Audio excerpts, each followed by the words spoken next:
आप इतने टेंस्ड क्यों लग रहे हो? क्या बताऊं मैम आपको, मेरे बेटे को 2 दिन से इतना ज़्यादा कोल्ड एंड कफ हो रहा है एंड मुझे समझ नहीं आ रहा, प्रॉपर मेडिकेशंस के बाद भी कुछ भी रिलीफ ही नहीं हो रहा।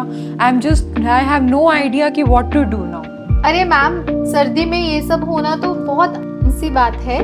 मेरी डॉटर को भी इस सब चीज़ों की प्रॉब्लम रहती थी, कोल्ड एंड कफ की। बट जब से मैंने वेदो भवो आयुर्वेद को फॉलो किया है, आप मानो जैसे तो मेरी लाइफ बिल्कुल इजी ही बन गई। रियली? आप भी मुझे बताओ ना इन टिप्स के बारे में। यस मैम, प्लीज कुछ आयुर्वेदा टिप्स आप मुझे भी दीजिए।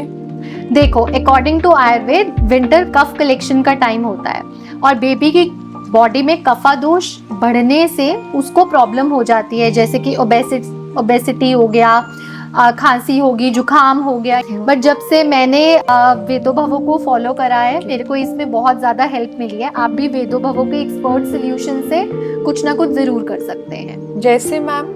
जैसे कि हम अपने बच्चों को बाहर फिजिकल एक्टिविटी करने के लिए भेजते हैं, लेकिन विंटर्स आते ही हम उनकी सारी की सारी फिजिकल एक्टिविटीज बंद कर देते हैं। हम उनको घर में बच्चों को बंद करना शुरू कर देते हैं, which is not a wise decision. But ma'am, इतनी ठंड में हम बच्चों को बाहर भी नहीं खेलने भेज सकते, तो उसके लिए हमें क्या करना चाहिए? हम बच्चों को बाहर नहीं भेज सकते, बट हमें बच्चों को किसी और एक्टिविटी में घर में ही इंडल्ज करना चाहिए।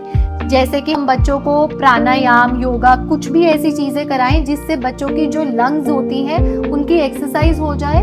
और अगर ये लंग्स की एक्सरसाइज होगा, उनकी बॉडी में एक हीट प्रोड्यूस होगी, तो वो इन सारी कफ की प्रॉब्लम्स को, अस्थमा को, कफ को, खांसी को, इन सारी चीज़ों से बच्चों को बहुत ज़्यादा हेल्प मिल जाए। This is really great ma'am. इसके अलावा और क्या कर सकते हैं? Other than exercises, what are the other things we can do?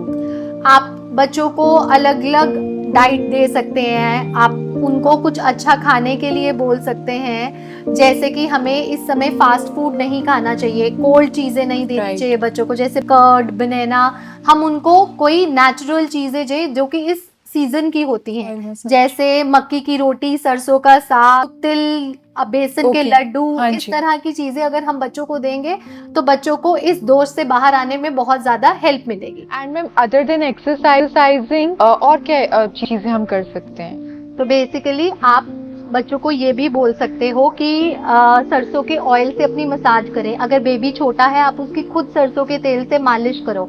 इसके अलावा मिल्क जो होता है हम बच्चों को देते हैं, विंटर्स में आप मिल्क में सौंठ पाउडर अगर मिक्स करके बच्चों को पिलाते हैं तो उससे बहुत ज्यादा इफेक्ट मिलता है। This is herbal remedies, is very good. अगर आपको भी ये चाहिए तो आप अभी के अभी वेदो भवो आयुर्वेद को फॉलो करो और ये सारी रेमेडीज आप वहाँ पे भी चेक कर सकते हो। Sure, thank you so much ma'am. You are welcome.